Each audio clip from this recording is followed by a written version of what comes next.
हरि ओम। आइए आज गीता महायज्ञ में हम लोग गीता का 11वां अध्याय उसके ऊपर चिंतन करते हैं। गीता के 11वें अध्याय का नाम विश्व रूप दर्शन योग है और ये अध्याय बहुत ही प्रसिद्ध है। अनेकों लोगों को ये अध्याय ही बहुत ही रोमांचित करता है, प्रभावित करता है, क्योंकि इसमें भगवान ने अर्जुन को अपना एक ऐसा दिव्य रूप दिखाया। बाकी में अनेकों जगह उन्होंने समझाया, ज्ञान दिया, और इस अध्याय में एक अनुभूति कराई। अनुभूति हमारे ज्ञान के लिए अगर सहायक होती है तो वो कल्याणकारी होती है। अपने आप में अनुभूति मोक्षदायी कभी नहीं होती है। ये समझना कि हमने इतना ज्ञान प्राप्त करा, हमको अनुभव नहीं हुआ है, अनुभव की प्रधानता रखते हुए, तो इसके अगर ऐसे किसी के अंदर विचार आते हैं तो उसको थोड़ा सा पॉज करके विचार करना चाहिए कि देखिए, जितने अनुभव होते हैं वो सभी अनुभव क्षणिक होते हैं। अनुभव अपने आप में कभी भी टिकाऊ अस्थायी नहीं होते। जो अनुभव होते हैं, एक हम अनुभव करता खड़े हुए हैं और हमारे सामने कुछ एक घटना घटित होती है, किसी चीज की प्रस्तुति होती है, बड़ी दिव्य हो, बड़ी सुंदर हो, बड़ी रोमांचकारी हो, बड़ी मन को गदगद करने वाली हो, बाहर कोई घटना हो, कोई अपने जीवन में योग या भोग की अनुभूति हो। अनेकानेक अनुभूतियां निश्चित रूप से बड़ी रोमांचकारी होती है, लेकिन हम लोग उससे बड़े प्रभावित होते हैं। इतने प्यासे हैं कि एक क्षण की अनुभूति के लिए लालायित रहते हैं, अनुभूति की प्राप्ति के लिए जुगाड़ करते हैं, और एक क्षण के लिए हम बड़े जो है रोमांचित भी होते हैं, कृतार्थ होते हैं, धन्य होते हैं, अपने आप को बहुत फुलफिल समझते हैं। लेकिन ये बात जरा ध्यान देखिए, इसको दीजिए कि कोई भी अनुभूति एक सुंदर, एक हवा का झोंका है, एक क्षण मात्र का तकाजा है, वो आती है और चली जाती है। कितनी भी दिव्य अनुभूति हो, कितनी रोमांचकारी हो, वो सब जो है एक क्षण मात्र की बात होती है। और बहुत सारी चीजें अनुभूति के बारे में विचार करने योग्य है। हर अनुभूति के पूर्व हम प्यासे होते हैं। अनुभूति करने के समय हम अपने आप को धन्य समझते हैं। अनुभूति जो डेफिनेटली चली जानी है, क्योंकि कितना जुगाड़ करके एक परिस्थिति बनाई है, वो फिर चली जाती है और वो हमको पुनः प्यासा छोड़ जाती है सुंदर स्मृतियों के साथ। क्या यही फॉर्मेट होना चाहिए जीवन में फुलफिलमेंट की प्राप्ति के लिए? आप कहीं दूसरी जगह घूमने चले जाएं, खा लें, पी लें, या कोई अन्य भोग विलास कर लें, कुछ भी आप कर लीजिए, ये सब एक अनुभूति है। एक क्षण की अनुभूति आपको प्राप्त हुई और निश्चित रूप से अनुभूति आपको मिलनी चाहिए। हर अनुभूति का कोई प्रयोजन होता है। अनुभूति हमको किसी दिशा में प्रेरित भी करती है। लेकिन ये सच्चाई देखो, अनुभूति सदैव क्षणिक होती है, वो मोक्षदायी नहीं होती है। अनुभूति तब कल्याणकारी हो जाती है जिस समय अनुभूति हमारे अंदर किसी जागृति के लिए, प्रबुद्धता के लिए, फ्रीडम के लिए, इनसाइट प्राप्ति के लिए सहायक हो। इसीलिए हर अनुभूति के बारे में आपको जो है चिंतन जरूर करना चाहिए। ऐसे मोहित हो के किसी चीज में हम डूब जाएं और उसके उपरांत तो फिर वही का वही रिपीट करते रहें, एंडलेसली रिपीटिशन को हम लोग एक शब्द से यूज करते हैं, इसको बोलते हैं संसार। सम्यक सरति, ये एंडलेसली फ्लो कर रहा है। इसको कुछ भी प्राप्त हो जाए, कुछ भी इसको अनुभव हो जाए, फिर अगले क्षण बैक टू स्क्वायर वन, फिर प्यासे के पैसे, फिर रिपीट करो। जो व्यक्ति अनुभूति मात्र के चक्कर में पड़ते हैं, इसी को जीवन में प्रधानता देते हैं। एक चीज आप खुद भी अपने जीवन में भी और किसी के जीवन में आप ये बात देख लो, ये लोग बेसिकली प्यासे रहेंगे, एंडलेसली जो है वो पराधीन रहते हुए सीख करेंगे। एक समय उनका सामर्थ्य भी क्षीण हो जाएगा, उनके लिए उनका आनंद का द्वार खत्म हो जाएगा। और आप ये सोचते हैं कि आपको कोई चीज सदैव एक ही अनुभूति प्रदान करेगी। कोई भोज्य पदार्थ ले लीजिए, जिस समय आपको पहली बार मिल रहा होगा उसका आनंद कहीं ज्यादा होगा। सतत मिलता रहेगा, उस चीज के प्रति क्रेज कम हो जाता है, आनंद ही मिलना बंद हो जाता है। तो अनुभूति के बहुत सारे पहलू होते हैं जो हर व्यक्ति को बड़ी गंभीरता से विचार करने चाहिए। जो चीज टिकाऊ होती है वो अनुभूति के ही गहराई में विद्यमान लेसन्स होते हैं।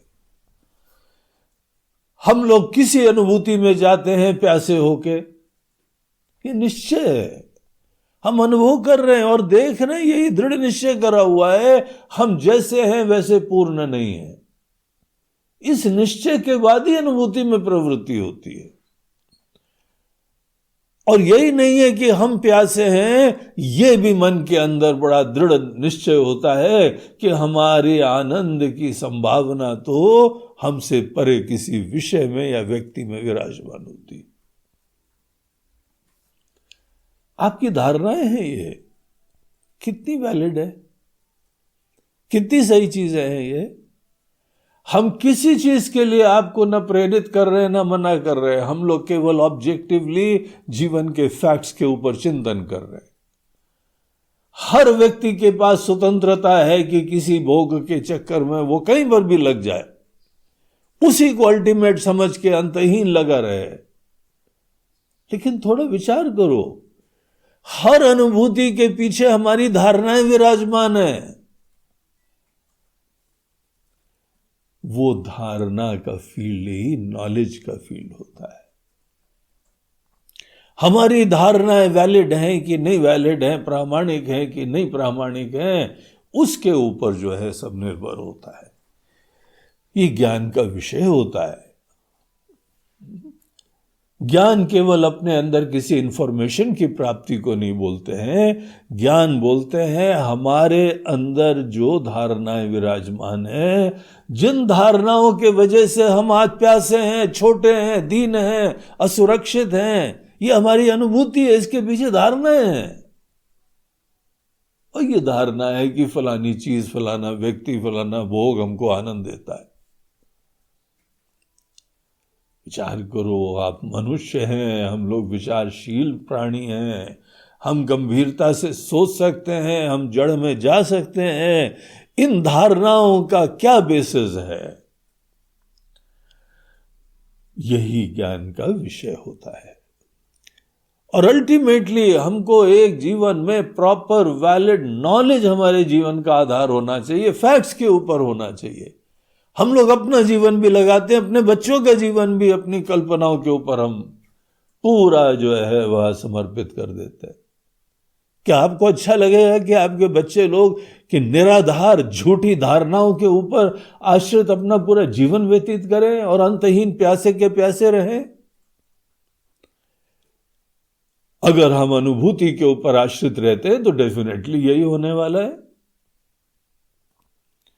इसीलिए खुद भी और अपने ही प्रिय स्वजनों को भी जीवन में यथार्थ की तरफ ले जाना चाहिए। तो अनुभूति देखिए यहां 11वें अध्याय में हमको दी गई है। उससे पूर्व भगवान ने कितने सारे जीवन के रहस्य बताए। हर पल अच्छी तरह जीना सीखो। कायेन मनसा बुद्ध्या केवलैरिंद्रियैरपि, शरीर, मन, बुद्धि, इंद्रिय सब कुछ एक जगह लगा के ऐसी समग्रता से होलिस्टिकली जीना सीखो हर पल। और बुद्धि से जीना सीखो मतलब उसमें धारणाएं नहीं हो, वैलिड चीजें हो। कल्पना से थोड़ी कोई आदमी जीवन में कृतार्थ होता है। पता लगा अंत में हमारी कल्पनाएं झूठी थी, धारणाएं झूठी थी, आनंद बाहर है ही नहीं, आनंद हमारे अंदर विराजमान है, तो बने ना मूर्ख जीवन भर। इसीलिए बहुत अच्छी तरीके से विचार करना चाहिए। अनुभूति हमारे ज्ञान के लिए सहायक हो सकती है अगर किसी राइट गाइड के ही माध्यम से, फिर उनके सहायता से हम इन्वेस्टिगेट करें। अर्जुन बड़ा सौभाग्यशाली है, उसको भगवान श्री कृष्ण की सन्निधि मिली हुई है और शिष्य भाव से युक्त है, अपनी धारणाओं के अभिमान से नहीं युक्त है कि हमको सब पता है। जो ये धारणा से युक्त होता है कि हमको सब पता है, उसके लिए ज्ञान के द्वार बंद हो जाते हैं। हर समय ज्ञान के लिए विनम्रता और ओपन माइंडेडनेस होना चाहिए। तो इस प्रकार से यहां पे दो लोगों का संवाद चल रहा है। पिछले अध्याय में 10वें अध्याय में भगवान ने बड़ी अद्भुत सी चीज बताई, पूरी दुनिया को डिविनाइज कर दिया। अनेकों लोगों के मन के अंदर दुनिया के बारे में कैसे शिकवे शिकायतें रहते हैं। बोलते हैं यहां पे तुम क्या देखते हो, तुम्हारे अंदर जो प्रधानता हो वो तो खो गए, बाकी दिखता भी नहीं है। आपको जिस चीज की एक दिन शॉपिंग करनी हो आपको वही दिखाई पड़ता है। कभी आपको कपड़े खरीदने हो, शर्ट खरीदना हो, उस दिन आप देखना आपको सब व्यक्तियों की शर्ट ही दिखाई पड़ेगी। किसी दिन जूते खरीदने हो तो आपको सबके जूते दिखाई पड़ेंगे। आश्चर्य होगा, रे कितने सारे लोगों के वैरायटी हैं जूतों के, आज तक नहीं देखा तुमने? नहीं, अभी हमारे अंदर महत्व है उसका। अगर हम यहां पे दिव्यता, सुंदरता देखना चाहें, सबके अंदर दिख जाती है। कम से कम हमको तो सुंदरता दिखे। तो किसी ने कितना सुंदर कहा है, beauty is something which you carry with yourself. तुम्हारी नजरों के साथ सुंदरता तुम कहीं ले जाते हो तब तुमको सुंदरता दिखती है। आप दो लोगों को एक ही दृश्य दिखाओ, एक को वहां पे इतना सुंदर लगता है, कवि बनने लगता है, दूसरा बोलता है इसमें क्या है, सूर्य ही तो उदित हो रहा है, डेली होता है, काहे ऐसे ज्यादा तुम उछले जा रहे हो, कौन सी बड़ी बात है, बादल ही तो है और थोड़ी देर में पानी गिराएगा। और कालिदास वहां पूरे बादलों पे एक साहित्य लिख देते हैं। नजरों का तकाजा है, क्या हम देखना चाहते हैं वो हमको दिखाई पड़ता है। तो यहां भगवान ने अर्जुन को एक साधना दी, बोला अर्जुन तुम चारों तरफ देखो, दुनिया में भ्रमण भी करो, पढ़ो, सत्संग करो, जो भी तुम एक्सपोज्ड होते हो, सत्संग भी जीवन में अनुभव का एक विंडो होता है। ऐसी दिव्य दिव्य चीजें जान जाते हैं, अनुभव कर जाते हैं, बस हमको किसी ज्ञान के द्वारा। इसीलिए जो व्यक्ति पढ़ने में, अध्ययन करने में रुचि रखता है, वो अनेकानेक दिव्य चीजें यहीं बैठ के अनुभव करता रहता है। तो उनको ये बताया कि चारों तरफ अर्जुन हमारी विभूतियां देखो, ग्लोरी इज वेरा, कितनी ग्लोरियस दुनिया है, कितनी ग्लोरियस वस्तुएं हैं। मच्छर मत बनो, मच्छर होता है पता है क्या होता है, डार्क स्पॉट ही ढूंढता है। इतना स्मार्ट होता है, आप लेटे हो, जो चीज जो है थोड़ा अंधेरा होगा ना वहां पहुंच जाएगा। अब कोई व्यक्ति सदैव दोष देखता रहता है, समझ लो उसके लिए कौन सा वर्ड यूज करना है, तुमको दोषी दिखाई पड़ते रहते हैं, मच्छर हो यार तुम, और वहां पर भी जाके खून चूसता है वो जाके। तो हमारी दृष्टि अगर ईश्वर की ग्लोरीज देखने की होती है, दुनिया बहुत सुंदर है, अद्भुत है, आपको हर जगह भगवान झांकते हुए दिखाई पड़ जाएंगे। जहां ग्लोरीज है वहां हमारे भगवान का प्रेजेंस है। तो भगवान के बारे में अपनी धारणाएं भी बदलो। ईश्वर एक ऐसी सत्ता है, जीवनदायी सत्ता है, और हर जगह अनेकों सुंदरता की अभिव्यक्ति, विभूति की अभिव्यक्ति। ये देखते हुए उनकी विभूति और योग देखो, उनकी शक्ति देखो, सामर्थ्य देखो, और उनकी अनेकों सुगंध देखो हर जगह। तो बड़ा अच्छा साधना थी, बड़ी सुंदर चीज बताई। ये किसी व्यक्ति को भी सदैव मंदिर जाके ही दर्शन करना ऐसे आवश्यक नहीं है।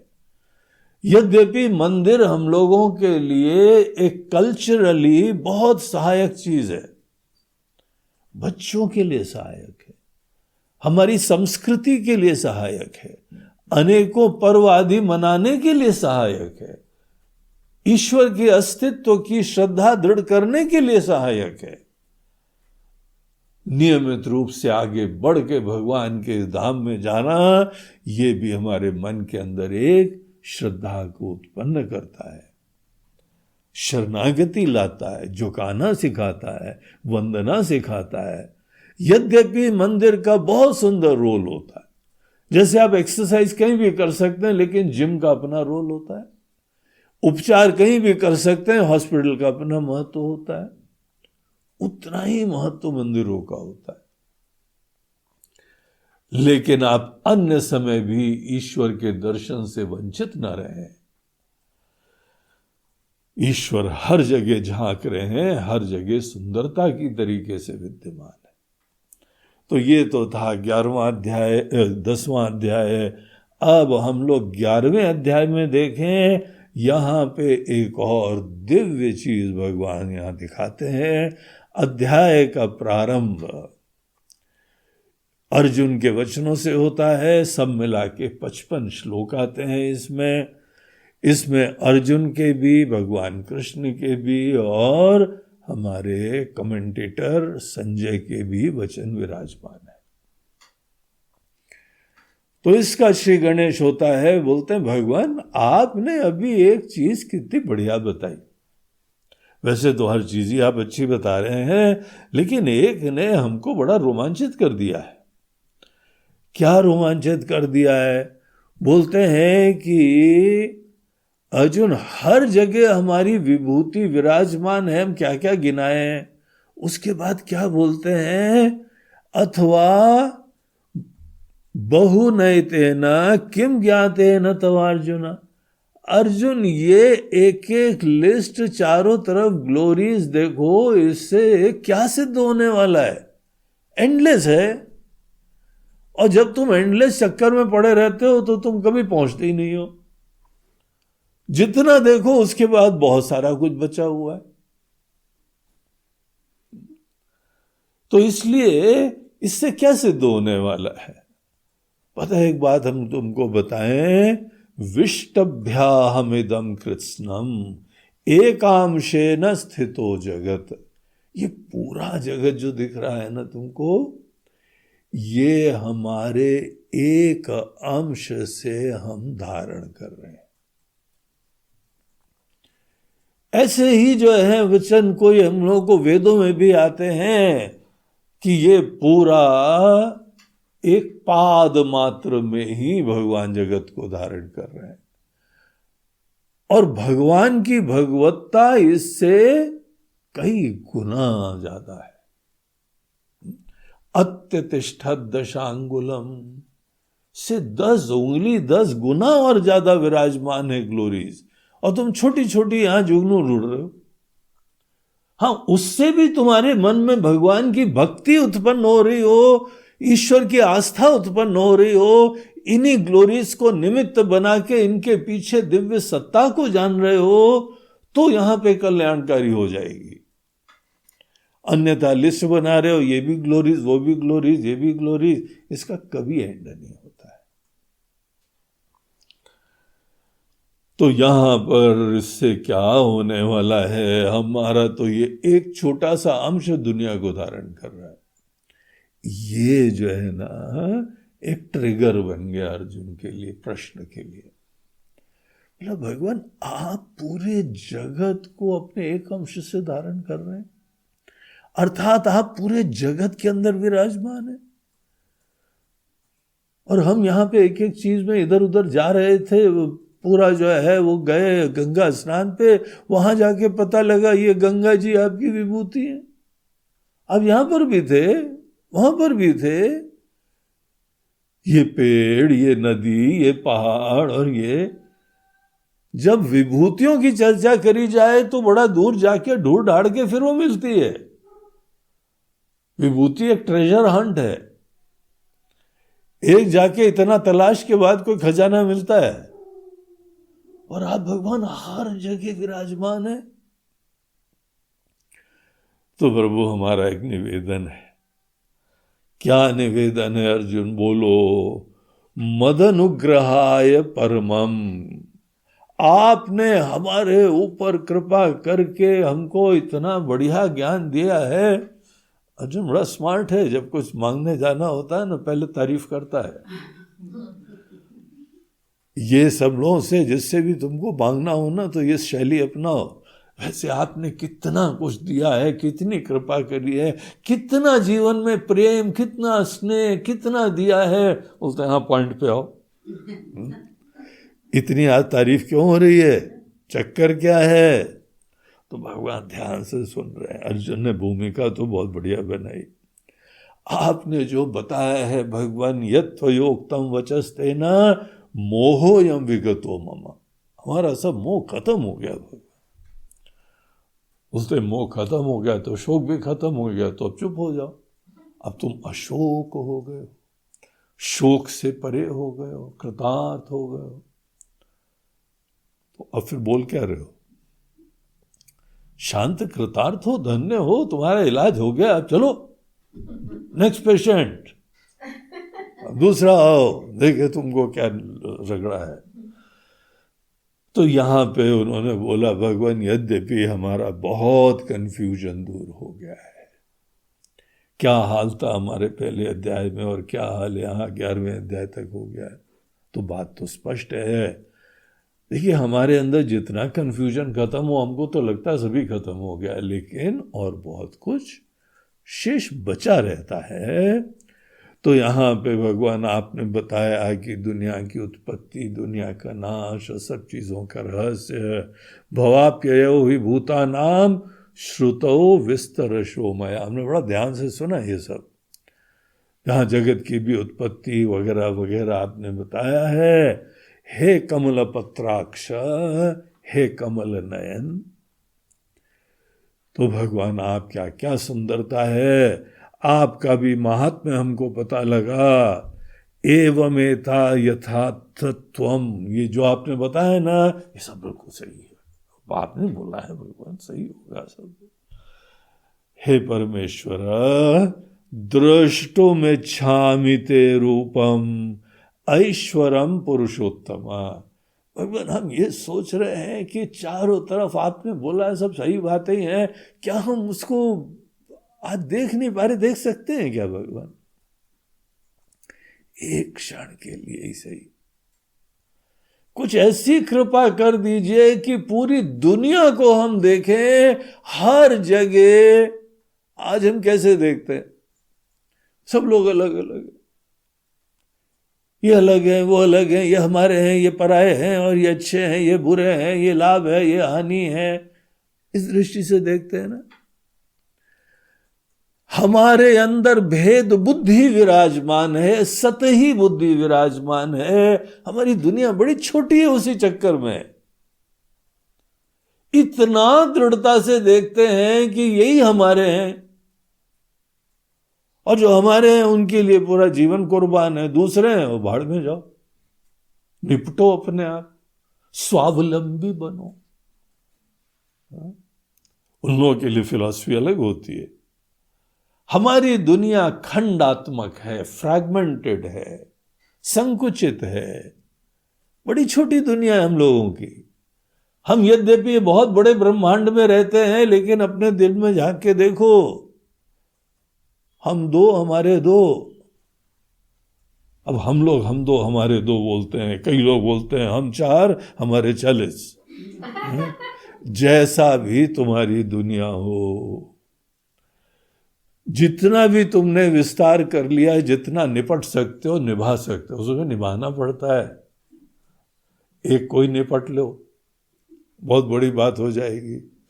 अब जिनके 3-3 हैं वो कैसे निपटते होंगे? और आपस में सबके क्लेश, झगड़े रगड़े, राग द्वेष, और उसके बाद विस्तार 40। लेकिन चलो ठीक है, उसके अंदर बड़ा साहस है, बड़ा अद्भुत है, साहस वास कुछ नहीं है, लापरवाह है, ध्यान ही नहीं देता है। 40 बच्चे हों तो सबका नाम याद करना भी कितना रगड़ा होता है। मोबाइल में एक अलग नोटपैड बनाना पड़ेगा सबके नाम याद करने के लिए भी। जैसे टेलीफोन बनाते हैं ना डायरेक्टरी, वैसे बच्चों की लिस्ट की डायरेक्टरी।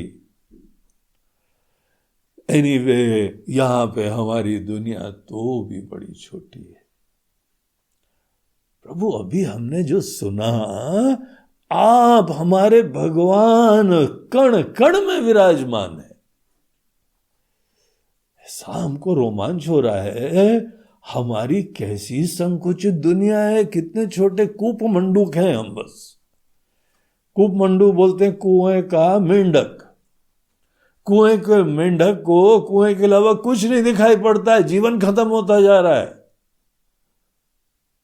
और हमको, हम, हमारा घर, हमारा परिवार, हमारी बीवी, हमारा पति, हमारे बच्चे, बस यही हमारे दिमाग। और हमारे भगवान बाकी जगह विराजमान है, हमको दिख ही नहीं रहा है। तो भगवान हमारे मन में एक प्रेरणा हो रही है, आपकी कृपा हो जाए तो बड़ा आनंद आ जाए। बोलते हैं क्या प्रेरणा हो रही है अर्जुन, बोलो। बोलते हैं दृष्टुमिच्छामि ते रूपम ऐश्वरम पुरुषोत्तम। हे पुरुषोत्तम, पुरुषों में श्रेष्ठ, आपसे जो है हमारी प्रार्थना है कि हम वो दृश्य देखना चाहते हैं। हर जगह दिव्यता, अपनापन, प्रेम, डिविनिटी, सुंदरता, वो हर जगह विराजमान है। यही वो ज्ञान होगा जिससे हमारी संकुचितता खत्म हो जाएगी। जब चारों तरफ हमारे भगवान विराजमान है तो हमारी दुनिया कैसी हो जाएगी? आज हमारी दुनिया, हमारे भगवान, हमारा सर्वस्व केवल छोटी जगह विराजमान है, इसीलिए तो अटके हुए हैं। भगवान, हो सकता है हमारे अंदर कोई प्रॉब्लम है, कोई गलती है, कोई प्रधानता हमारे मन के अंदर किसी चीजों की है, जो भी कारण है, मगर फाइनली संकुचितता तो हमारे जीवन में घुटन है। पहले अज्ञानवशात हम लोग संकुचितता, छोटापना क्रिएट करते हैं, उसके बाद बड़ा हाथ पैर मारते हैं बड़े होने के लिए। और कितने बड़े हो पाते हैं? कुएं से निकले तालाब में आ गए बस। हम क्या पूरे चारों तरफ विस्तार देख पाते हैं? पूरी दुनिया को हम दिव्य देख पाते हैं? परमात्मा जीवन का सत्य है, कल्याणकारी है, सुंदर है। आपको ऐसी सुंदर, कल्याणकारी, आनंददायी चीज हर जगह दिखती है क्या? दिखती होती तो जीवन ही अलग हो जाता। तो भगवान, हो सकता है हमारे अंदर कुछ कमियां हो, लेकिन आप जो है, अगर हमको इस चीज के योग्य समझते हैं, हमारी सिंसियरिटी, जानने की उत्कंठा, मन्य से यदि तच्छक्यम मया दृष्टुमिति प्रभु, अगर आप ये शक्य समझते हैं हे योगेश्वर, ततो में त्वम दर्शय आत्मानम अव्ययम, अपने उस दिव्य अव्यय अविकारी स्वरूप को जो सबको व्याप्त कर रहा है, ये सोच के हमारे अंदर रोमांच होता है। ऐसा लगता है बुद्धि में हम जान रहे हैं, अनुभव तो हो नहीं रहा है हमको। हम इसलिए अनुभव के लिए प्रार्थना कर रहे हैं कि हमारे ज्ञान का निश्चय और दृढ़ता हो जाए प्रभु। अंततः तो हमारे मन के अंदर वो संकुचितता का ज्ञान, वो नोशंस, उनसे हम मुक्त होना चाहते हैं। छोटी सी दुनिया, छोटे से हम बस ऐसे जीवन गुजार देते हैं। हमारे अंदर भी छोटापना नहीं, हमारे भी कण कण में आप ही विराजमान है। बाकी सबके कण कण में जो हमारे हैं, जो पराये हैं। अपनों के लिए देखो, क्या कविता यूज करते हो, क्या शेर यूज करते हो, क्या पोइट्री यूज करते हो।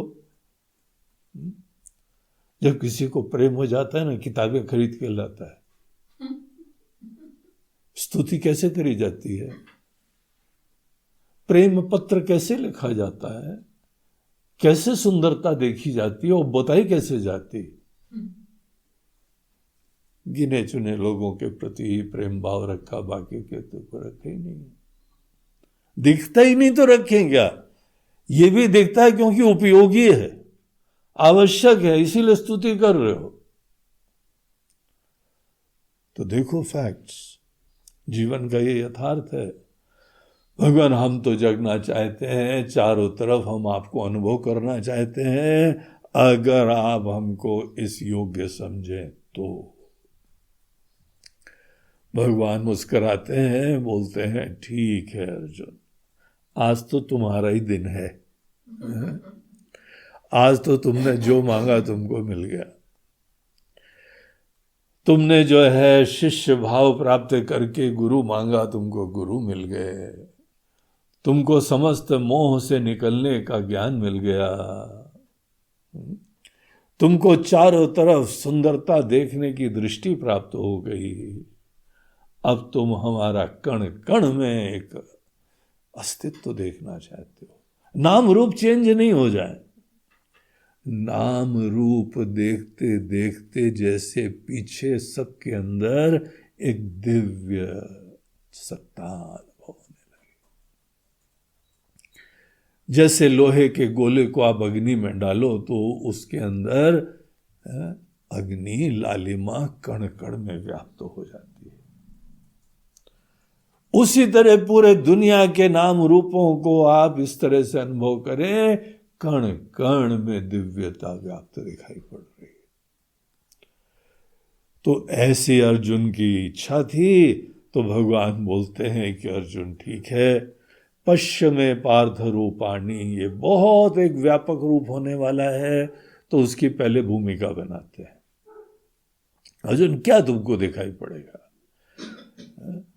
पूरे ब्रह्मांड में शतशोथ सहस्रशः सैकड़ों हजारों रूपें जितने दिखाई पड़ रहे हैं ना, इन सब में हम अपने आप को रिवील कर देंगे। हाँ, उसके लिए एक दिव्य चक्षु दी जाती है। इन चक्षु से नहीं देख सकते, ये कलुषित है, ये संकुचित है, ये मोह से युक्त है, इसके अंदर राग द्वेष है, छोटापना है। ऐसी दृष्टि से, ऐसी चक्षु से चारों तरफ सुंदरता नहीं देखी जा पाती है। आज भी यहां कई लोग हैं जो चारों तरफ सुंदरता देखते हैं, लेकिन सब लोग नहीं देख पाते। क्यों? क्योंकि मन के अंदर प्रॉब्लम्स हैं, उलझने हैं, जिम्मेदारियां हैं, राग द्वेष हैं, काम क्रोध हैं, विकार हैं। यही तो फैक्टर्स होते हैं, हमको वंचित करते हैं। तो तुम अपने इस समय की चक्षु से चारों तरफ परमात्मा को कण कण में नहीं देख सकते हो। इसलिए आगे भगवान बोलते हैं दिव्यम ददामि ते चक्षुः, हम तुमको कुछ समय के लिए एक दिव्य दृष्टि चक्षु प्रदान करते हैं। और आगे वो बताते हैं अर्जुन ये चीज हमने जो दी है ना, ये बहुत रेयर चीज है, ये सबको नहीं मिल सकती है। तुम अनेकों वेद ज्ञान दान तप पूजा उससे भी तुमको ये नहीं प्राप्त हो सकती, ईश्वर की विशेष कृपा है अर्जुन को। हाँ, हमको अर्जुन का ज्ञान मिल सकता है, अर्जुन को जो भगवान ने रिवील करा है उससे शिक्षा मिल सकती है, लेकिन ये दिव्य चक्षु जो है वो भगवान विशेष खुद ही कृपा से देते हैं। उनके ही वचन है, आगे हम लोग देखेंगे।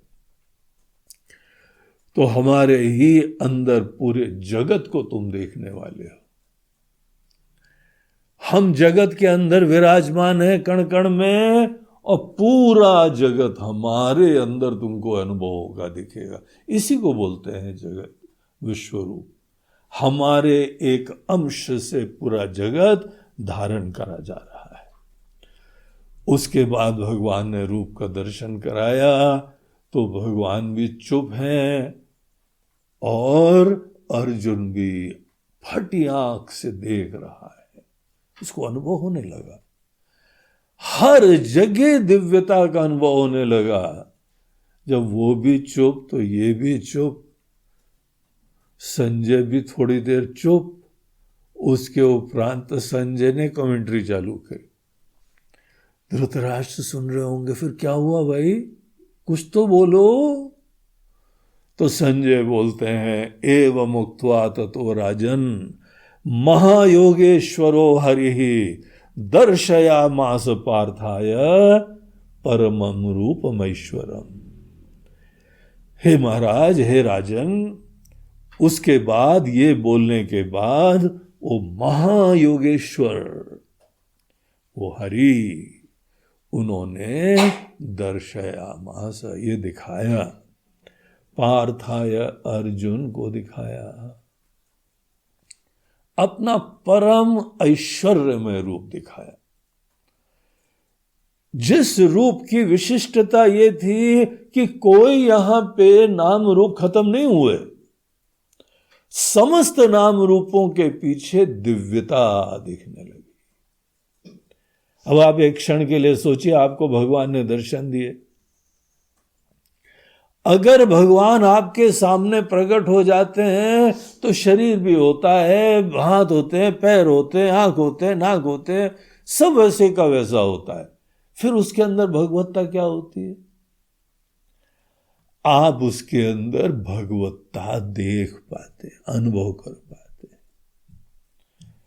जैसे एक रूप में हम भगवत्ता का दर्शन कर ले, बोले भगवान का दर्शन हो गया। अर्जुन का तो क्या सौभाग्य है कि दुनिया के प्रत्येक नाम रूपों में उसको भगवत्ता का दर्शन हो रहा है। तो धृतराष्ट्र बोलता है क्या देखा है भाई, बताओ तो। संजय बोलते हैं अनेक वक्त्र नयनम, वो एक ही सत्ता है और जितनी आंखें हैं सब उसी की हैं, जितने मुंह हैं सब उसी के हैं। ये हमारा भ्रम था, हमारा मोह था कि हम सोच रहे थे कि ये सब इंडिपेंडेंट एग्जिस्टेंस है। धिक्कार है हमारे मोह को, हमारी सोच को जो है धिक्कार है कि हमने ऐसा यहां खंडात्मक दृष्टिकोण उत्पन्न कर रखा था, सब फ्रैगमेंटेड, अलग अलग। यहां उसको दिख रहा है कि जितने शरीर हैं सब भगवान के हैं। जैसे कोई पूरे शरीर को देखे ना, अब आप केवल एक उंगली, अपना एक आंख, एक नाक, एक बाल, उस दृष्टिकोण से आप उसी को फोकस करें तो उसके एज दो इंडिपेंडेंट इंडिविजुअलिटी होती है। एक क्षण के लिए आपको पूरे शरीर के अंदर व्याप्त हम आत्मा को दिखाएं, सब चीजें उसी आत्मा की हैं, सबको वही व्याप्त कर रहा है, सबको वो सस्टेन कर रहा है। उसी तरह पूरे ब्रह्मांड के अंदर एक दिव्य सत्ता विराजमान है और सभी उसके जो है वह मुंह है, आंख है, हाथ है। अनेक अद्भुत दर्शनम, अद्भुत दर्शन। तो जैसे थोड़ी देर पूरी दुनिया कंप्रेस हो गई अर्जुन के सामने, इतनी व्यापक है कि हमको दिखता भी नहीं है। सब कंप्रेस हो गया, उसी एक ही जगह पूरा ब्रह्मांड दिख रहा है। वही दुनिया की चीजें हैं, लेकिन वो सब चीजें उसके समक्ष आ गई और सबके अंदर वही परमात्मा तत्व ग्लो कर रहे हैं। उनका अस्तित्व स्पष्टता से दिखाई पड़ रहा है। तो अनेकों दिव्य आभरण उन्होंने पहने हुए हैं, अनेकों आयुध धारण करे हुए हैं, दिव्य माल्याम्बरधरम, अनेकों जो है वस्त्र आभूषण, दिव्य गंधानुलेपनम, ऐसी दिव्य सुगंध आदि विराजमान है। तो बहुत सुंदर दिव्य आश्चर्यचकित रूप। और यहां बोलते हैं कि विश्व तो मुखम, चारों तरफ पूरे विश्व में अर्जुन को दिखने लगा वो। और वो जो तत्व है चिन्मयी सत्ता, जो जीवन तत्व, जो सबके आत्मा की तरीके से विराजमान होता है, थोड़ी देर वो हाईलाइट हो गया और रिवील हो गया। उसका प्रकाश ऐसा दिव्य दिख रहा है, बोलते हैं कि ऐसा लगता है भगवान 1000 सूर्य एक साथ दुनिया में उदित हो गए। दिव्य सूर्य सहस्रस्य भवेद युगपत उत्थिता, एक ही साथ ऐसे उदित हो गए हो, ऐसा प्रकाश में। देखिए सबकी आत्मा प्रकाश में होती है, आत्मा सतत ज्ञान का विषय होती है, अपने आप भी प्रकाशित होती रहती है। ऐसी दिव्य प्रकाश होती है, बाहर की दुनिया के लिए आपको लाइट चाहिए, अपने आप का अस्तित्व जानने के लिए कौन सा लाइट चाहिए? अंधेरे में बैठो तो भी मैं का आपको अनुभव होता है। यह आत्मा की प्रकाश स्वरूपता है, सतत रिवील होती रहती, और उसके प्रकाश में सब चीजें जानते हैं। न तत्र सूर्यो भाति न चंद्र तारकम तमेव भांतम अनुभाति सर्वम। वो प्रकाशित होता है, उसके बाद ही सब कुछ प्रकाशित होता है। ऐसा दिव्य प्रकाश आत्मा का, परमात्मा का होता है। तो अर्जुन को जो है वो यहां पे दिखने लगा। उस दृष्टिकोण से अर्जुन देख रहा है, एक ही जगह पूरा जगत है। अपश्यत देवदेवस्य शरीरे पांडवस्तथा। ये अर्जुन ने ऐसी सब दृश्य को देखा। ततः स विस्मयाविष्ट, वो विस्मय आविष्ट कर गया, आश्चर्य उसको ओवर पावर कर गया। डम्फाउंडेड, फ्लैबरगास्टेड, ऐसा रूप चारों तरफ विद्यमान है। हृष्ट रोमा धनंजय, रोए खड़े हो गए उसके। प्रणम्य शिरसा देवम, और उसने प्रणाम करा दोनों हाथ जोड़ के, और फिर अर्जुन ने ये बात कही। 15वें श्लोक से अर्जुन के वचन चालू होते हैं। अर्जुन उवाच, वो बोलता है भगवान पश्यामि देवान तव देव देहे। हम क्या क्या देख रहे हैं वो यहां पे उसका वर्णन करता है। देखिए जो वर्णन है ना, भगवान समस्त चीजें थोड़े समय में दिखा देते हैं अर्जुन को, पूरे जीवन का यथार्थ। तो यहां पे उस शरीर के अंदर ये सब चीजें सामने अनफोल्ड होती जा रही हैं। पहले तो पूरी दुनिया आ गई, पूरी दुनिया के पीछे वो चिन्मयी सत्ता दिखने लगी, अनुभव होने लगी। एक सज्जन बोलते हैं महाराज जी भगवान ने हिप्नोटाइज कर दिया उसको। हिप्नोटाइज करने के बाद जो भी दिखाना हो दिखा देते हैं। बोलते हैं यार हिप्नोटाइज भी अगर करा हो तुम भी अगर हिप्नोटिज्म को सीख लो, लेकिन ऐसी शिक्षा दो जीवन में एक दिव्य परम सत्ता विराजमान है, कण कण दिव्य है, सब चीजों के पीछे वही एक परमात्मा है। ये ऐसा ज्ञान तुम किसी भी प्रकार से किसी को दो, वो कल्याणकारी है। और हम लोग ये एकाध विद्या, हिप्नोटिज्म वगैरह सीख रहे हैं, इसके पीछे दरअसल ईश्वर का ही तो आशीर्वाद और शक्ति है। ये कहां से आ गई है? ये सामर्थ्य कहां से आ गया है? हिप्नोटिज्म में क्या होता है? कॉन्शियस माइंड को शांत कर देते हैं। अनकॉन्शियस माइंड के अंदर जो भी विराजमान है वो रिवील होता रहता है। क्या यहां पे किसी के अंदर अनकॉन्शियस माइंड में ये सब ज्ञान है क्या? तो ये सब फोकट की बातें हैं, इन चीजों को ठीक से नहीं समझने का परिणाम है। भगवान थोड़ी देर के लिए उसके विकारों को शांत कर देते हैं और सामने अपनी वास्तविकता रिवील कर रहे हैं। अर्जुन को क्या दिख रहा है यहां पे? वो बोलते हैं भगवान हम समस्त देवता लोग को देख रहे हैं, इसके अंदर हमारे लिए परम पूज्य परम आदरणीय है। अब आपके जो जो इष्ट देवता भगवान के अंदर विराजमान दिखाई पड़ रहे हैं। ब्रह्मांडमीशम कमलासनस्थम, कमल के ऊपर बैठे ब्रह्मा जी, अनेकों जो है वह अन्य देवता लोग, कहीं पे सृष्टा। देखिए यहां शुरुआत में सृष्टा से चालू कर रहे हैं, दूसरे देवता भी आएंगे भी।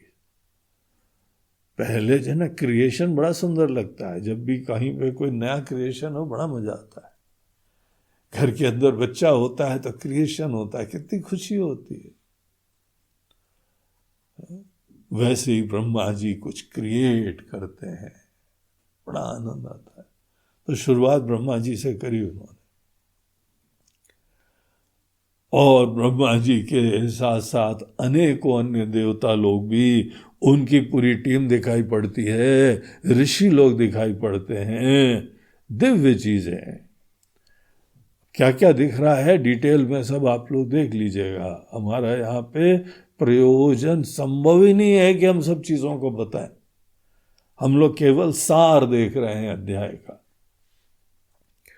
तो वहां पर भी अनेक बाहु उदर वक्त्र नेत्रम पश्यामि त्वाम सर्वतो अनंत रूप, सब में आप ही एकमात्र विराजमान, और उसका कोई आदि अंत नहीं दिखाई पड़ रहा है। जो चिन्मयी सत्ता है, जो सबके पीछे आत्म तत्व विराजमान है, उसका तो कोई अंत नहीं, और ये सब वो धारण कर रहा है। भगवान ने खुद ही बताया था, एकांशेन विष्टभ्यामी, हम इसको धारण कर रहे हैं। और यहां दिव्य रूप भगवान का भी दिखाई पड़ा, किरीटिनम गदिनम चक्रिनम च, जो मुकुटधारी, गदाधारी, चक्रधारी, तेजो राशिम सर्वतो दीप्तिमंतम, तेजस्वी सत्ता इन सब चीजों को धारण कर रही है। पश्यामि त्वाम दुर्निरीक्षम समन्तात, तो बहुत ही जो है वह दुर्लभ भी है और देखना मुश्किल भी है। आप ही भगवान, वो अर्जुन स्तुति करने लगता है। स्वाभाविक हम लोगों को तो प्रार्थना याद कराई जाती है, भावना से देखते हैं। अर्जुन के अंदर तो इस समय स्वतः ये सब चीजें निकलने लगी। भगवान त्वम अक्षरम, आप ही वो अक्षर अविनाशी सत्ता है, हमको पता लग गया। परम वेदितव्यम, यही जानने योग्य है। वेदितव्य बोलते हैं जो जानने योग्य। तमस्य विश्वस्य परम निधानम, आप ही दुनिया के वास्तविक निधि हैं, खजाना हैं। आप अव्यय हैं, शाश्वत धर्म गोप्ता हैं, धर्म को धारण करने वाले वो शाश्वत सत्ता। सनातनः त्वं पुरुषो मतो में, आप ही वो परम पुरुष है, सनातन अविनाशी कालातीत, अनादि मध्यांत अनंत वीर्यम अनंत बाहु शशि सूर्य नेत्रम, आपका ही जो है आप अनादि हैं, आपका कोई मध्य और अंत नहीं होता है, चारों तरफ आप ही आप हैं।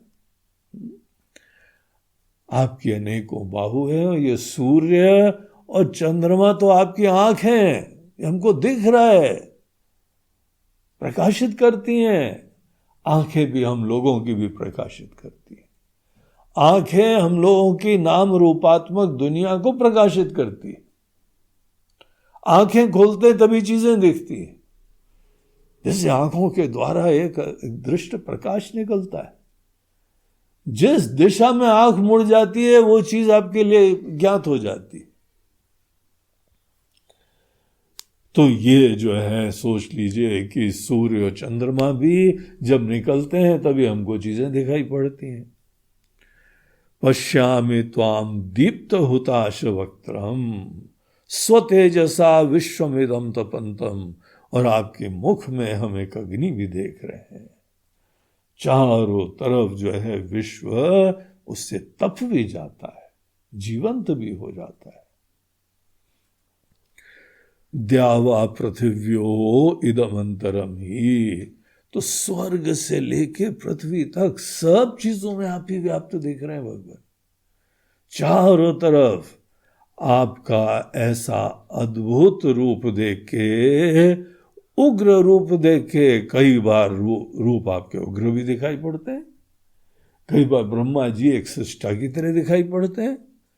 जगत के अंदर उत्पत्ति होती है, स्थिति होती है, और इसी जगत का यथार्थ है कि अनाश होता है।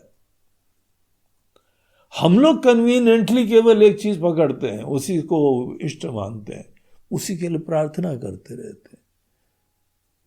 लेकिन जीवन को टोटलिटी में आप देखो तो यहां पे जन्म भी होता है, चीजों की टिकाऊपना भी होता है, उसके लिए भी मेहनत करनी पड़ती, और सब चीजों का एक दिन अंत होता है। कहां गए हमारे दादा परदादा लोग? एक दिन जगत में आए थे, यहां पे रहे, उसके बाद सबको जाना होता है। एक हमारे वहां पे बाहर से कोई विदेश से स्टूडेंट आया, बोलते हैं महाराज जी एक चीज हमको इंडिया में देख के बड़ी अद्भुत लगती है, यहां अंतिम यात्रा को भी लोग सेलिब्रेट करते हैं।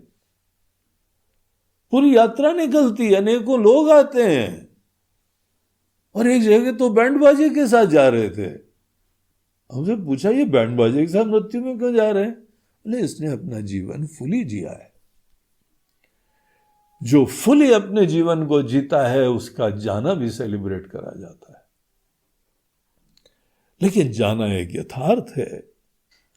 अगर जीवन के यथार्थ को देखो तो उत्पत्ति, स्थिति, नाश, तीनों में भगवत्ता दिखाई पड़ रही है। और आपको पता है हम लोगों के जो तीन त्रिदेव होते हैं, ब्रह्मा विष्णु महेश, इन्हीं तीनों चीजों को तो रिप्रेजेंट करते हैं।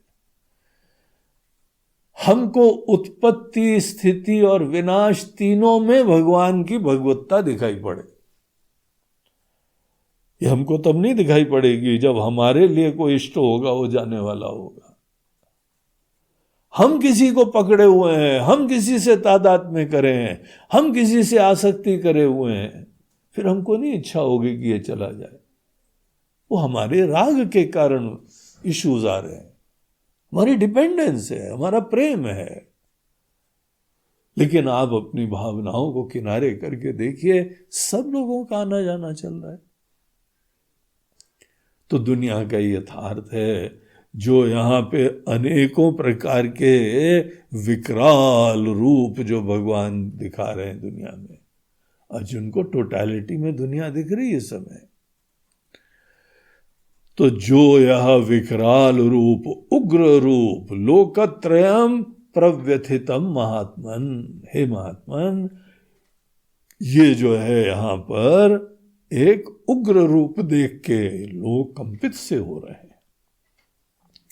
ऐसा उग्र रूप देख के भिन्न भिन्न लोगों के अंदर रिस्पॉन्सेस भी अलग हो रही हैं। अमी ही त्वाम सुर संघा विशंति, आपके अंदर पूरे देवता लोग भी जो हैं वो विशंति, प्रवेश कर रहे हैं। केचिद भीता प्रांजलयो गृह्णन्ति, कोई बहुत डर के मारे हाथ जोड़ के प्रार्थना कर रहे हैं, कोई लोग स्वस्ति इति उक्त्वा महर्षि सिद्ध संघाः, और जो महर्षि लोग हैं, जो सिद्ध लोग हैं, जो ज्ञानी लोग हैं, वो सब के लिए स्वस्ति वाचन कर रहे हैं, सबका कल्याण हो।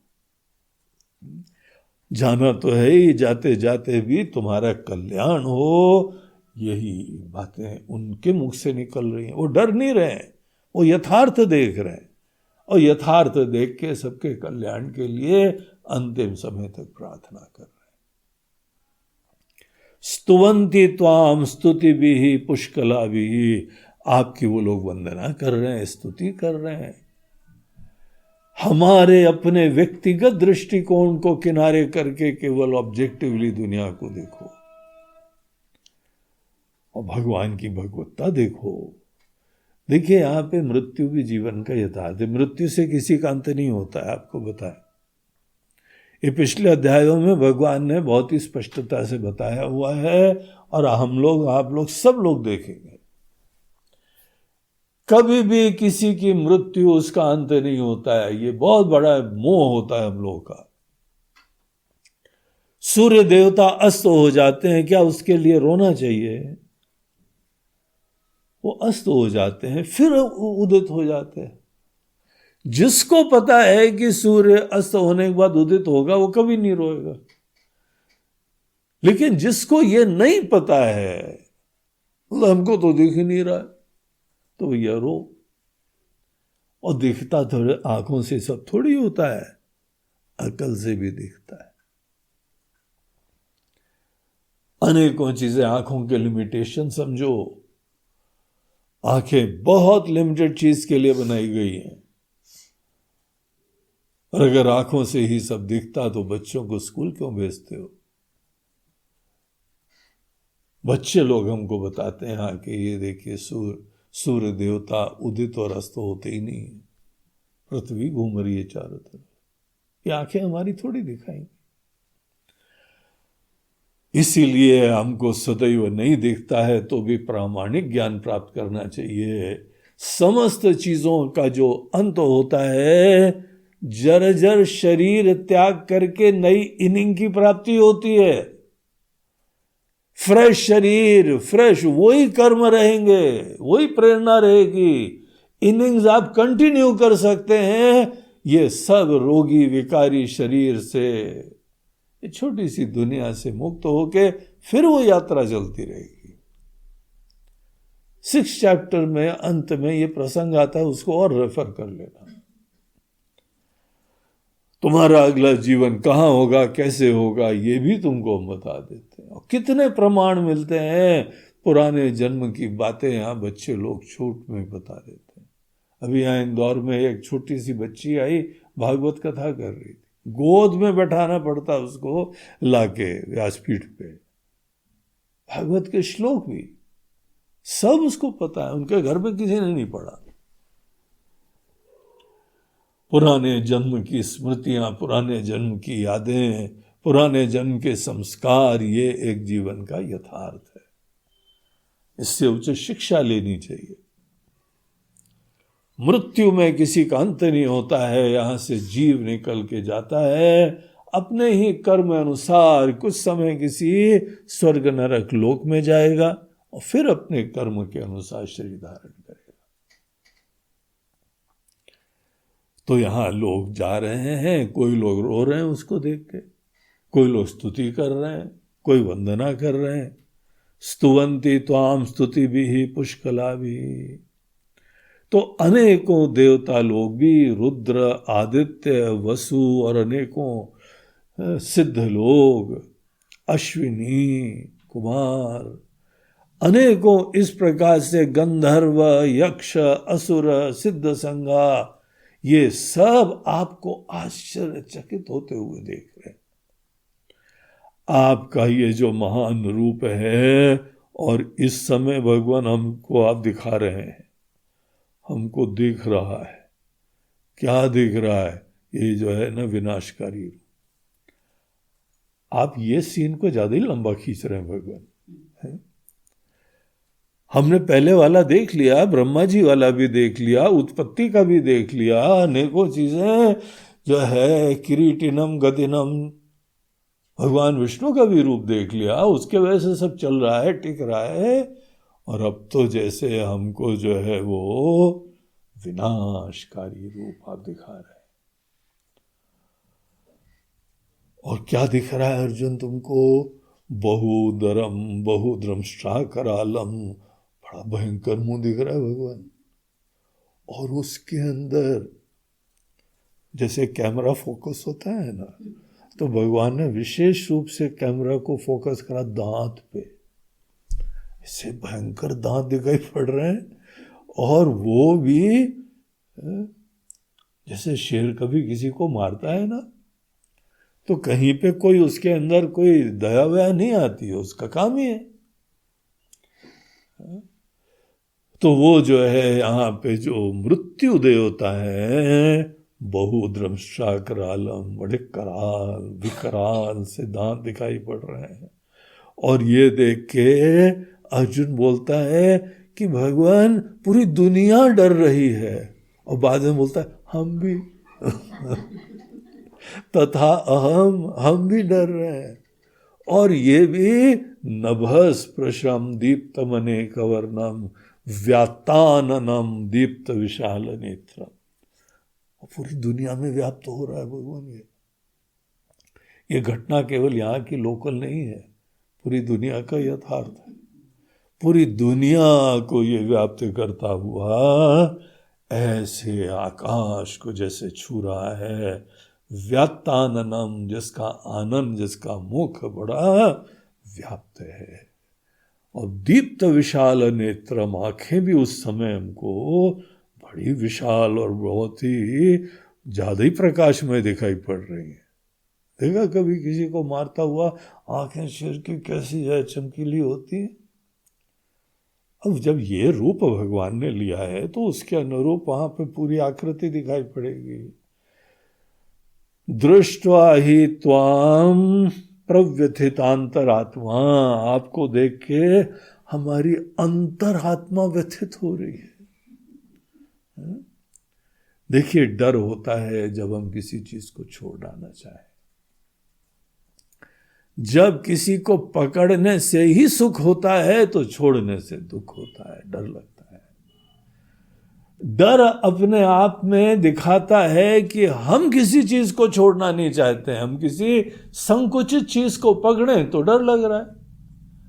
अब हमारे फौजी लोग मरते हैं तो आप बिल्कुल चाय की चुस्की लेते हुए बोलते हैं आज 10 टपक गए, और वहां आपको कोई डर नहीं लगता है, क्योंकि अटैच नहीं है, अपनापन भी नहीं है। जिन लोगों को अपनापन है उनके लिए वो बड़ी संवेदना का विषय बन जाता है। हमारी दुनिया छोटी सी है, उसमें कोई मर रहा हो तो देखो फिर क्या हालत हो जाएगी। तो अर्जुन को डर लग रहा है। डर सदैव दिखाता है हमारी व्यक्तिगत दुनिया, हमारी आसक्ति, हमारी पराधीनता, और उससे वंचित होने पे हमारे जीवन की दुर्दशा।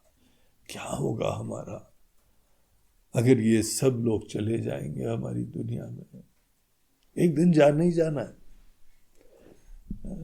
बस प्रार्थना कर लो भगवान जल्दी नहीं ले जाना, हम भी रेडी हो जाएं, वो भी रेडी हो जाए तब जाएं। चलो उसी को ही सोच लो। लेकिन ये भी ध्यान रखो, डर जो है वो अपनी आसक्ति वाली वस्तु, व्यक्ति, इनसे वंचित होने पे डर होता है। अन्यथा एक घटना को देखने से थोड़ी होता है। लेकिन बड़ा विकराल था वो, बहुत भयंकर विकराल। ऐसा रूप देखते हुए बोलता है भगवान हमारे मन में जो है ना वो अशांति हो रही, घबराहट हो रही है, धीरज खत्म हो रहा है। धृतिम न विंदामि शमम च विष्णु। शम बोलते हैं मन की शांति को। तो शांति, धीरज, भगवान हमको देख के बड़ी घबराहट हो रही है। द्रंष्टा करालानिदते मुखानी, आपके भयंकर दांत, उसके अंदर निकलती हुई अग्नि, अब देखिए, आप भी सोचते होंगे स्वामी जी आप इतना इसको लंबा क्यों खींच रहे हो। समझ गए हम। बोलो भैया हम तो, हमारा काम है जो गीता के अध्याय में लिखा बताना। ये लिखा हुआ है, देखो यहाँ पे श्लोक नंबर 25 पे पहुंचे अभी तो हम। तो यहाँ पे इस प्रकार से कुछ हमको समझ में नहीं आ रहा है। ऐसी भयंकर जो है हमारी मन की स्थिति देखने से हो रही, जैसे हॉरर मूवी देख रहे हो, ऐसा दिखाई पड़ रहा है। और ये भी हॉरर मूवी में हमारे अपने लोग दिख रहे हैं। अमी च त्वाम धृतराष्ट्रस्य पुत्राः, धृतराष्ट्र के समस्त पुत्र भी अब दिखाई पड़ने लगे सीन में हमको। सब हमारे भाई रिश्ते नाते सब लोग, सर्वे सहैवा अनिल पाल संगई। और ये जो पूरे पृथ्वी के राजा लोग हैं ना, वो भी दिखाई पड़ रहे हैं।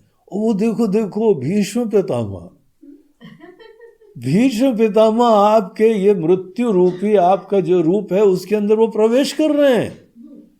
ओ गॉड, हमने समझा था इच्छा मृत्यु है, जब वो चाहेंगे तब जाएंगे, और खिंचते हुए चले जा रहे हैं आपके मुंह में। और पीछे वो रथ पे देखो द्रोणाचार्य जी बैठे हुए हैं।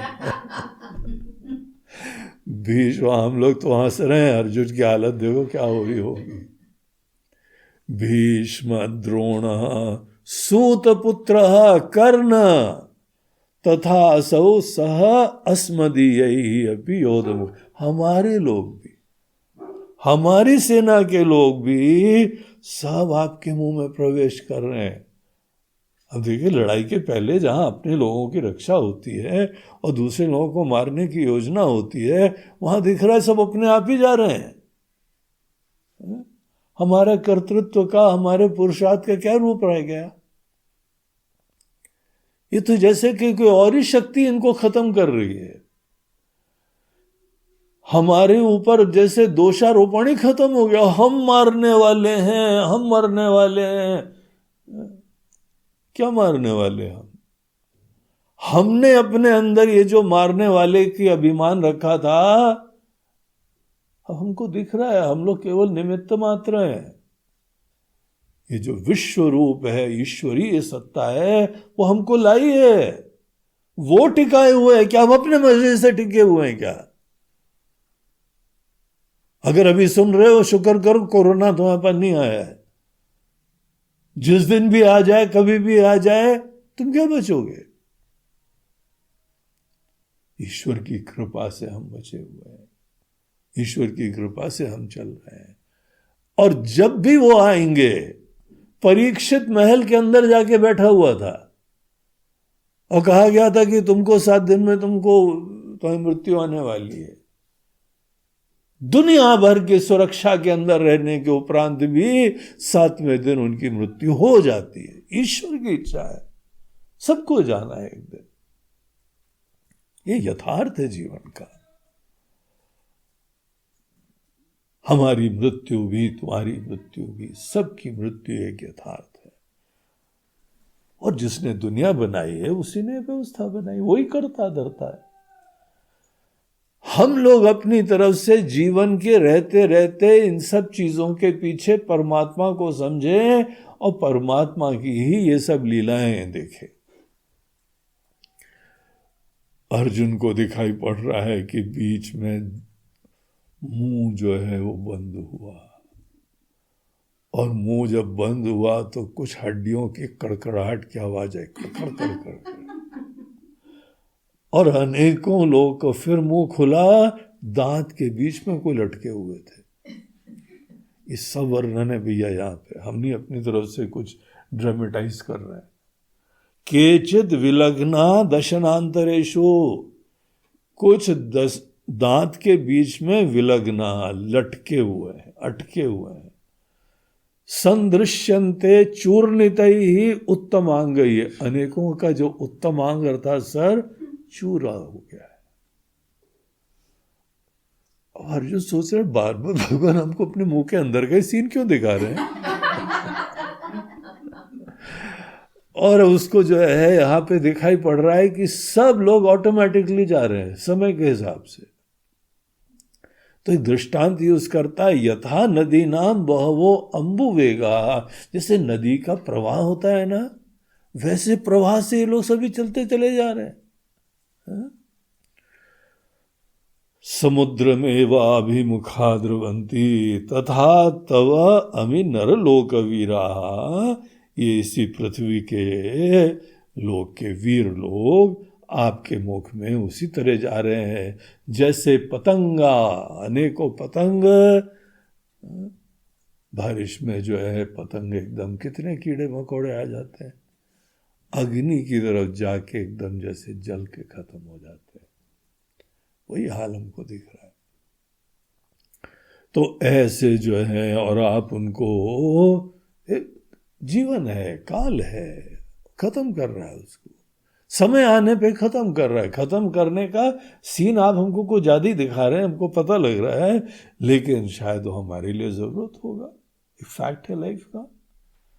एक तो अर्जुन को लग रहा था कि वो मरने वाला है, और एक तो ये लग रहा था अरे ये मर जाएंगे। बोला कि मर जाएंगे क्या, ये फैक्ट ऑफ लाइफ है। क्या हमारे दादा परदादा बचे रहे? क्या हमारे माता पिता ने कोशिश नहीं करी होगी? सब कोशिश करी, उन्होंने भी करी, इन्होंने भी करी, सबको जाना है। जाना एक जीवन का यथार्थ है। और जाने के समय बुढ़ापे में बीमारी भी होती है, जर्जरता भी होती है, असमर्थता भी होती है। उसी के वजह से हम लोग सब जाते हैं। लेकिन मृत्यु किसी के ऊपर कोई दया नहीं करती है। लेकिन मृत्यु के बाद भी आशीर्वाद होता है, क्योंकि नया शरीर मिल जाता है। जर्जर शरीर कैसे, कई लोग प्रार्थना करते हैं महाराज जी भगवान से बोलो उठा ले, अब हमको, अब नहीं जी पाते हैं। उनको पता है कि मृत्यु कितना बड़ा आशीर्वाद भी हो जाती है। एनीवे, आशीर्वाद हो ना हो, ये जीवन का एक फैक्ट है। तो वो जो है ऐसा रूप देख के भगवान से पूछता है, भगवान कृपया हमको बताइए ये आपका कौन सा उग्र रूप है। हमने जब भी भगवान शब्द देखा तो बड़े करुणा निधानी देखे, सदैव आशीर्वाद देते हुए देखे। अब हमको भगवान की प्रार्थना करने में जरा विचार करना पड़ रहा है। ये आपका कैसा उग्र रूप है? आख्या ही में को भगवान उग्र रूपा, नमोस्तुते देववर प्रसीद। भगवान हमारे ऊपर आप प्रसन्न होइए, आप हमको कृपया बताएं। हम विज्ञातुम इच्छामि भवंत माध्यम, तो आपका जो आदि का रूप है ना भगवान, हम उसको देखना चाहते हैं। नहीं प्रजानामि तव प्रवृत्तिम, हम अज्ञानी आदमी, हमको जो है पूरा रहस्य नहीं समझ में आ रहा है। तो ऐसे अर्जुन के निवेदन पे भगवान ने 32वें श्लोक से अर्जुन को बताया कि ये हमारा काल का रूप है। कालोस्मि लोक क्षयकृत प्रवृत्तो, लोकान समाहर्तुम यह प्रवृत्तः। जब हम जगत को विनाश करते हैं, कोई सुनामी आ जाती है, कोई भूकंप आ जाता है, ऐसे ही सबको तो खत्म होना पड़ता है। ये जीवन का फैक्ट है। हाँ, हमारा पुरुषार्थ है कि हम अपनी भी यहाँ पे रक्षा करें, स्वजनों की सेवा करें, और अंततः खुद भी यथार्थ में जगें और सबको यथार्थ में जगाने की कोशिश करें। तुम तो अर्जुन उठो और अपना कर्म करो, करने धरने वाले हम हैं। हर व्यक्ति की कुछ प्रकृति है, कुछ उसको जगह मिली है, कुछ सेवा करनी है। तुम तो हमारे निमित्त बन के सेवा करो। विश्व रूप देखने के बाद तुम्हारे मन के अंदर ये जो कर्तापने का अभिमान है, जो गिने चुनों से आसक्तियां हैं, वही खत्म होनी चाहिए। ईश्वर की कृपा है कि हम कर पा रहे हैं, हम यहां बोल रहे हैं, हम चर्चा कर रहे हैं, ईश्वर की इच्छा कृपा है। इसमें हमारा अभिमान नहीं हो सकता है। हर व्यक्ति अपने अपने क्षेत्र में भगवान का निमित्त बन के कार्य करे। बगैर तुम्हारे भी सब होने वाला है। ऋते भी त्वाम न भविष्यन्ति सर्वे, ये जितने लोग दिखाई पड़ रहे हैं ना, तुम्हारे बावजूद इस सब मृत्यु को प्राप्त होंगे, हो ही रहे प्राप्त, तुमने देख ही लिया है। तुम तो उठो और अपना ही सेवा करो, अपनी ठीक भावना से कर्म करो, हमारे निमित्त बन के कर्म करो। और अगर तुम करोगे तो तुम धर्माचरण कर रहे होगे, और धर्माचरण करोगे ईश्वर का निमित्त बन के, तुमको यहाँ पर भी यश की प्राप्ति होगी, कीर्ति की प्राप्ति होगी, और अंततः हमारा आशीर्वाद तुमको प्राप्त होगा। और तुमको जाने में कोई समस्या भी नहीं होगी, क्योंकि तुम सदैव परमात्मा में रम रहे हो। विनाश तो केवल नाम रूपों का होता है, तत्व का विनाश नहीं होता है। इसीलिए सदैव उसके ऊपर दृष्टि रखो। और इस तरीके से ये द्रोण, भीष्म, जयद्रथ, कर्ण आदि जितने योद्धा लोग हैं, हम ही ने उनको जन्म दिया है और हम ही मारने वाले। अगर टिके हुए हैं तो हमारी वजह से टिके हुए हैं। इस बात को तुम देखो। तुम तो यहां पर सब हमारे ऊपर ये जिम्मेदारी छोड़ के युद्धस्व जेता आसिरणे सपत्नान, पूरी सेना के साथ तुम अपने कर्तव्य कर्म का पालन करो। हर व्यक्ति को अपने कर्तव्य कर्म का पालन करना है। अनेकों ऋषि मुनि का दिखाया तुमको दर्शन, वो लोग को ज्ञान प्राप्त करना, ज्ञान देना, सबको एनलाइटन करना, वो काम है। तुम एक क्षत्रिय हो, तुम्हारा काम है देश की रक्षा करना, धर्म की रक्षा करना। जो भी सबके अंदर अंतः प्रेरणा है उसके अनुरूप वो काम करे, भगवान का निमित्त बन के। अपने ऊपर ही कर्तापन का अभिमान रखना और अपने ही दो चार लोगों को ही सब कुछ समझना, ये हमारे मोह है। इससे हमको मुक्त होना चाहिए। तो ये फिर संजय बीच में आगे यहाँ पे बोलते हुए बताता है कि एत श्रुत्वा केशवस्य, ये हमारा मृत्यु का रूप तुमने देखा। ऐसा जब भगवान कृष्ण ने अर्जुन को बताया तो वो प्रणाम करके फिर से मन के अंदर गदगद होते हुए, और डर भी व्याप्त है, क्योंकि ये तो अकल्पनीय चीज थी, बड़ी शॉकिंग सी चीज थी अर्जुन के लिए।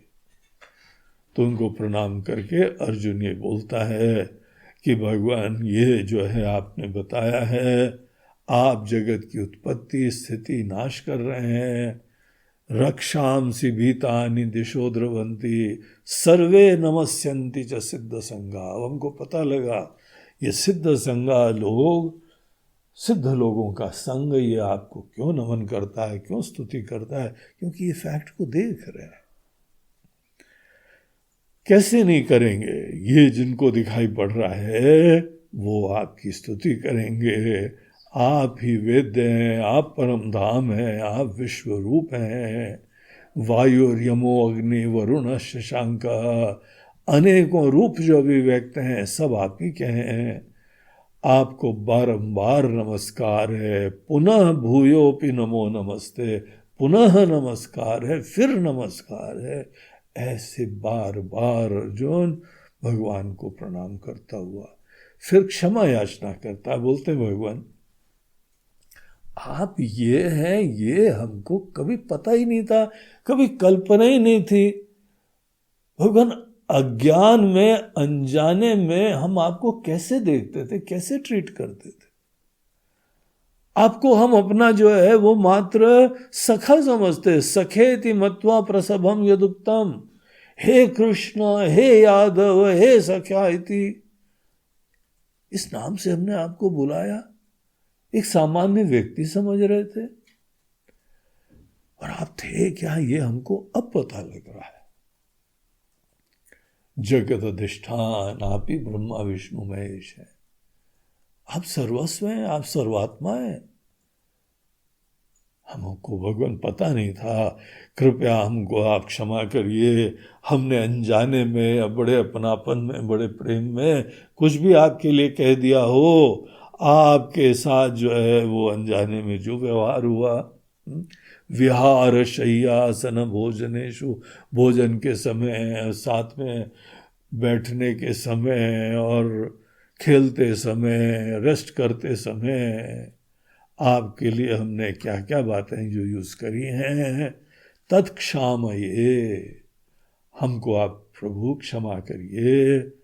आप ही जगत के पिता हैं, आप पूरे चराचर के माता हैं, पिता हैं, बनाने वाले हैं। तो बार बार अर्जुन उनको प्रणाम करके उनसे क्षमा याचना करता है।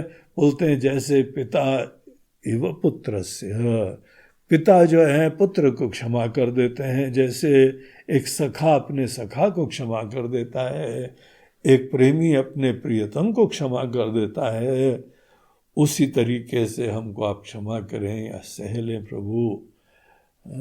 ऐसी चीज हमने कभी देखी नहीं थी। अब तो भगवान हमको आप प्लीज अपना दोबारा पुराना रूप दिखाइए। अब जैसे हमने बताया अर्जुन का ही दिन था, उसने तो जो मांगा आज मिल रहा है। देखो कभी कभी भगवान से क्या मांगते हो मिल जाता है, ये ध्यान रखना। इसीलिए जिम्मेदारी तुम्हारे ऊपर है, फोकट की छोटी सी चीजें मत मांगना, क्योंकि आज तुमको सब कृपा मिल रही है।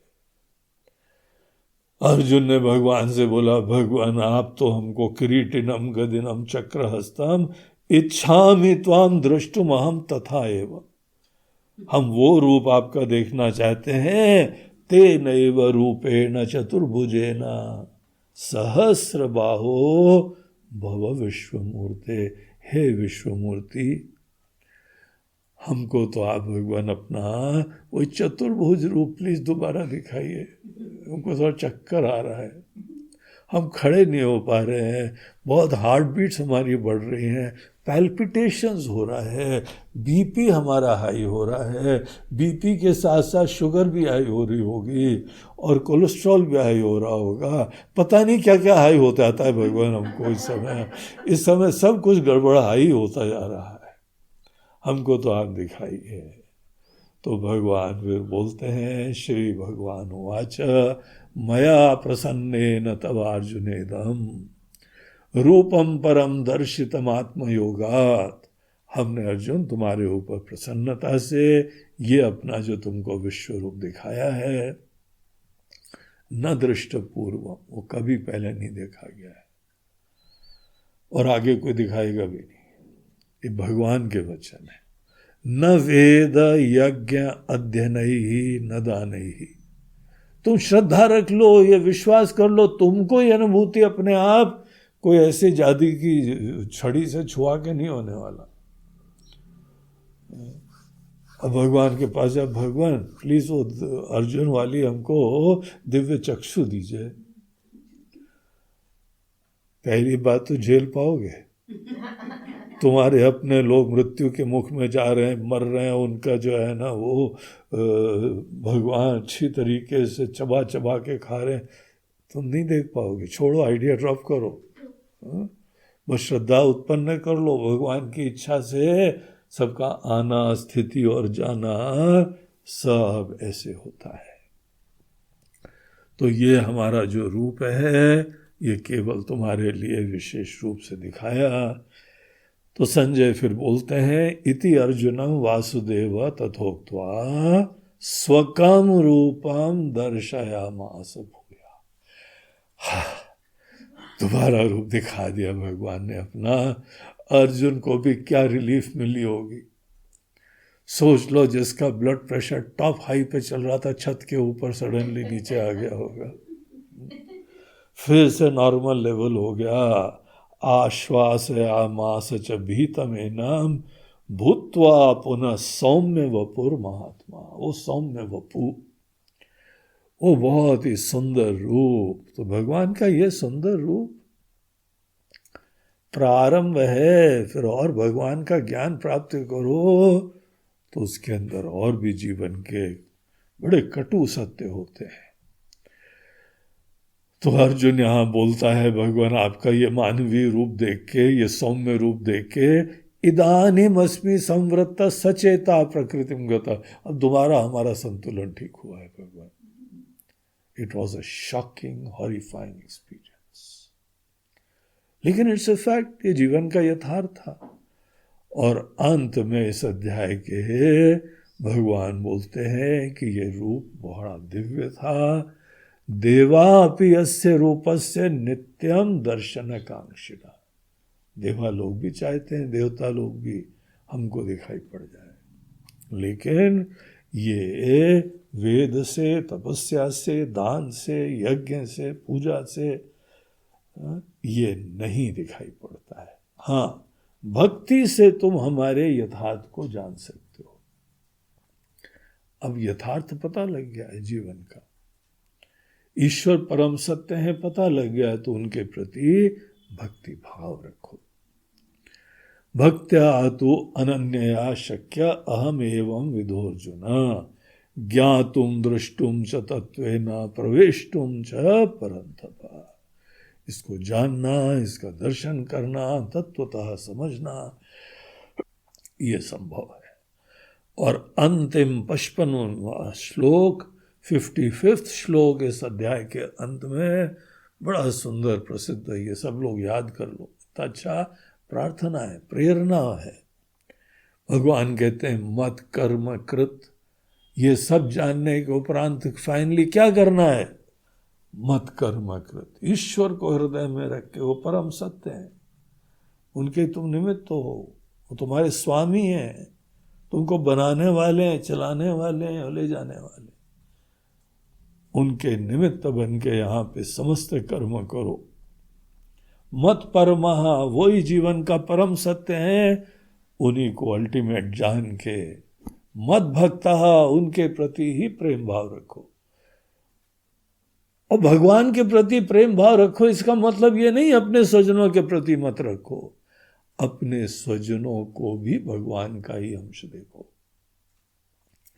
भगवत भक्ति सबको व्याप्त कर लेती है। भगवत भक्ति ये नहीं कहती है बाकी से प्रेम खत्म कर दो, क्योंकि उनके भी कण कण में वही भगवान है ना, भगवान के भी व्यक्ति है। लेकिन संग वर्जिता, अटैचमेंट से फ्री हो, निर्वैरः सर्वभूतेषु, और समस्त प्राणियों के प्रति वैर भाव मत रखना। और ये पराय पने से वैर भाव आता है। गिने चुनों से आसक्ति करोगे तो सब दूसरे पराय हो जाएंगे। जिम्मेदारियों का निर्वहन जरूर करो अपनों का, लेकिन ऐसा मोह मत रखो कि दूसरे पराय हो जाए, उपेक्षणीय हो जाए। सहृदय इंसान बनो, सभी जगह परमात्मा विराजमान है, ये तुमको दिख गया है। जो भी ऐसा करता है सह मामेति पांडव, वो हमको प्राप्त कर लेता है। तो इस तरीके से ये अनुभव करा के ये ज्ञान दिया गया। विश्व रूप का दर्शन करने के उपरांत फाइनली बॉटम लाइन इस ज्ञान में होती है। इसी से हमने अध्याय का प्रवचन का चालू करा था। अनुभव क्षणिक होता है, देखो चला गया अनुभव।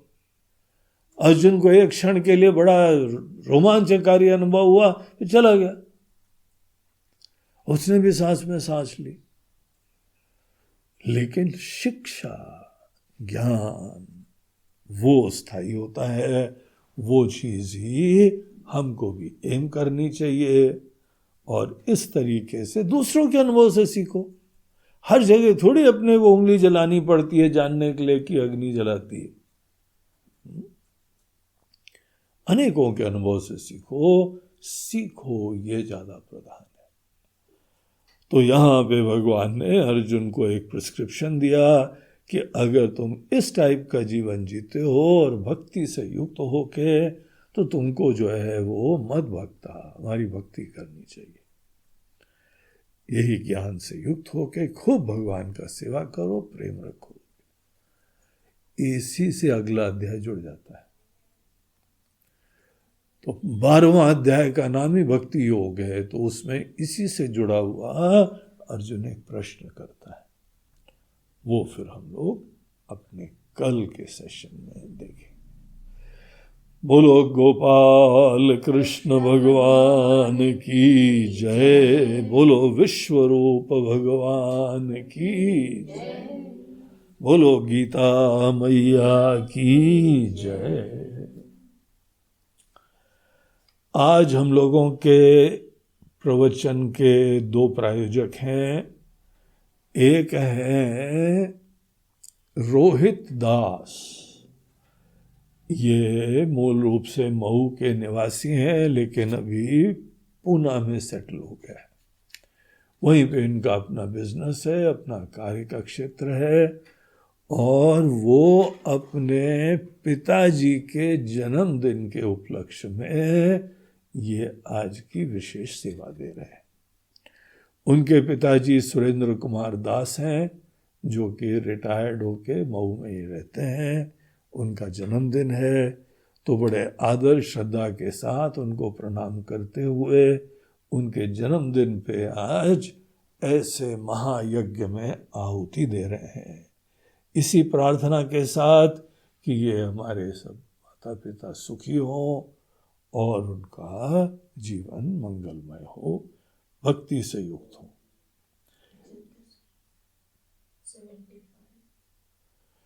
और दूसरे जो है वो बम्बई के सतीश और सुमन शर्मा जी। सतीश और सुमन शर्मा दोनों वकील हैं बम्बई में और बड़े धर्मनिष्ठ हैं। उनकी तरफ से भी आज महायज्ञ के लिए ये आहुति है। आप दोनों को भी बहुत बहुत शुभकामनाएं और आशीर्वाद। हरि ओम तत्सत।